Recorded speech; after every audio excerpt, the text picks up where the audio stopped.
আসসালামু আলাইকুম। স্বাগতম মা কুকিং হাউস চ্যানেলের পক্ষ থেকে। আমার আজকের রেসিপি দেশি মুরগি এবং আলু দিয়ে ঝোল রান্না করব আজ আমি। ভিউয়ার্স, এইভাবে দেশি মুরগি রান্না করলে খুবই সুস্বাদু হবে, নিমিষে এক থালা ভাত শেষ হয়ে যাবে। তো ভিউয়ার্স, প্রথমে চুলায় একটি কড়াই বসিয়ে দিলাম। কড়াইয়ের মধ্যে থাকা পানিগুলো শুকিয়ে এলেই দিয়ে দিলাম আমি প্রায় হাফ কাপ সয়াবিন তেল। আপনারা রান্নার জন্য যে তেলটা ব্যবহার করেন সেই তেলটাই দেবেন। তেলটা গরম হয়ে গেলে 1 চিমটি জিরা দিয়ে দিলাম। আপনারা চাইলে জিরাটা নাও দিতে পারেন বা স্কিপ করতে পারেন। জিরাগুলো খুব বেশি কড়া করে ভাজা যাবে না, সামান্য একটু ভেজে নিয়ে দিয়ে দিলাম 4টি দারুচিনি ও 4টি এলাচ।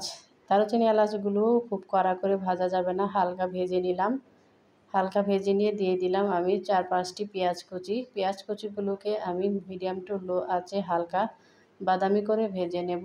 সামান্য একটু লবণ দিয়ে দিলাম যেন পেঁয়াজটা খুবই তাড়াতাড়ি ভাজা হয়ে যায়। লবণ দিলে পেঁয়াজ অল্প সময়ের মধ্যে ভাজা হয়ে যায়।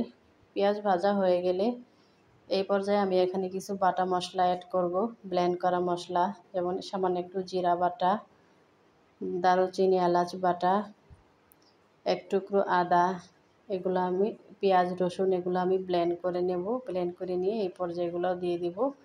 যারা আমার ভিডিওটি দেখছেন এখনও লাইক দেননি, প্লিজ লাইক দিয়ে ভিডিওটি দেখা শুরু করুন। আর আমার ভিডিওটি যদি আপনাদের একটু হলেও উপকারী মনে হয়, প্লিজ আমার চ্যানেলটি সাবস্ক্রাইব করবেন। এই পর্যায়ে আমি ব্লেন্ড করা কিছু মশলা, যেমন সামান্য একটু জিরা, 4টি দারুচিনি, 4টি এলাচ, ছোটো সাইজের একটি পেঁয়াজ, একটি রসুন, 1 টুকরো আদা আমি ব্লেন্ড করে নিয়ে দিয়ে দিলাম 6-7টি কাঁচামরিচ কুচি এবং বড় সাইজের একটি রসুন কুচি দিয়ে দিলাম। দিয়ে দিচ্ছি প্রায় হাফ চামচ পরিমাণ হলুদের গুঁড়া।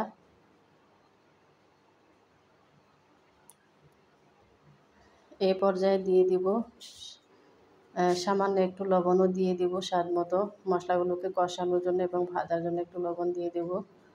তো এইদিকে আমি মশলাগুলোকে খুব ভালোভাবে প্রায় 1 মিনিট সময় ধরে মিডিয়াম টু লো আঁচে ভেজে নেব। মশলাগুলো ভাজতে যখন খুব সুন্দর একটা ঘ্রাণ বা স্মেল বের হবে, ঠিক সে পর্যায়ে দিয়ে দেব আমি দেশি মুরগির মাংসগুলো। দেশি মুরগির মাংস এইভাবে রান্না করলে খুবই সুস্বাদু হয় খেতে। আমি কয়েক পিস বা কয়েকটি টুকরা মুরগির মাংস এই পর্যায়ে খুব ভালোভাবে ধুয়ে নিয়ে এই পর্যায়ে দিয়ে দিলাম।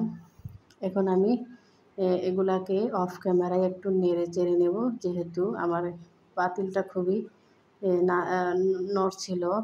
আমি এক হাত দিয়ে মোবাইলের ক্যামেরা ধরেছি, আর এক হাত দিয়ে আমি মাংসগুলোকে ভাজতে পারতেছিলাম না, তাই আমি অফ ক্যামেরায় মাংসগুলোকে ভেজে নিয়েছি। দিয়ে দিলাম 2টি আলুগুলো আমি টুকরো টুকরো করে দিয়ে দিলাম।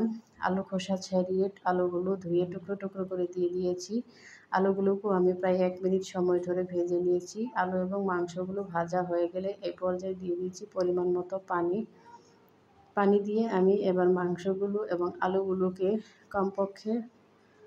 কমপক্ষে 10 মিনিট মিডিয়াম টু লো আঁচে সিদ্ধ করে নেব। স্বাদমতো লবণ দিয়ে দিলাম।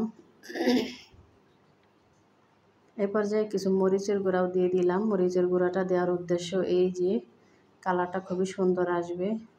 এমনকি আমি চাচ্ছি আজকে আমার রেসিপিটা একটু ঝাল ঝাল হবে। একটু ঝাল ঝাল খেতে ইচ্ছা করছিল। আপনারা চাইলে মরিচের গুঁড়াটা স্কিপ করতে পারেন বা নাও দিতে পারেন। তবে যারা ঝাল বেশি খেতে পছন্দ করেন তারা অবশ্যই চাইলে মরিচের গুঁড়াটাও দিতে পারেন। তা মরিচের গুঁড়া আমি সামান্য আরেকটু বাড়িয়ে দিলাম। আমার কাছে মনে হলো যে আরেকটু বাড়িয়ে দিই, কারণ আমার খুবই ঝাল খেতে ইচ্ছে করছিল। আজ ভাবছিলাম যে আজ খুব ঝাল ঝাল করে আমি এই দেশি মুরগির মাংসটা রান্না করব। তো ভিউয়ার্স, এই পর্যায়ে নেড়ে চেড়ে নিলাম। নেড়ে চেড়ে নিয়ে আমি ঢাকনা দিয়ে ঢেকে কমপক্ষে 10 মিনিট মিডিয়াম টু লো আঁচে সিদ্ধ করে নেব। যেহেতু মুরগিটা সাইজে বড় ছিল, তাই একটু জালটা বেশি করতে হবে। ফিরে এলাম 10 মিনিট পর। এই পর্যায়ে আমি মাংসগুলোকে কষিয়ে নিয়েছি। দিয়ে দিলাম সামান্য আরও একটু পানি দিয়ে দিলাম, যেহেতু মাংসগুলো কষানো হয়ে গেছে। আর আমি তো আগেই বলেছি যে মুরগিটা খুবই বড় সাইজের ছিল, তাই একটু বেশি জাল দিতে হবে, তার জন্য একটু পানির পরিমাণটাও বাড়িয়ে দিলাম। এই পর্যায়ে আরও 5 মিনিট আমি জাল করে নিলাম। ফিরে আসছি আরও 5 মিনিট পর। দেখুন মাংস এবং আলু খুবই সুন্দরভাবে সিদ্ধ হয়ে গিয়েছে। তো যেহেতু আমি আজ ঝোল ঝোল করে রান্না করব, দেশি মুরগি ঝোল ঝোল করে রান্না করে খেতে খুবই ভালো লাগে, তাই আমি আর বেশি জাল করব না। এ পর্যায়ে চুলাটা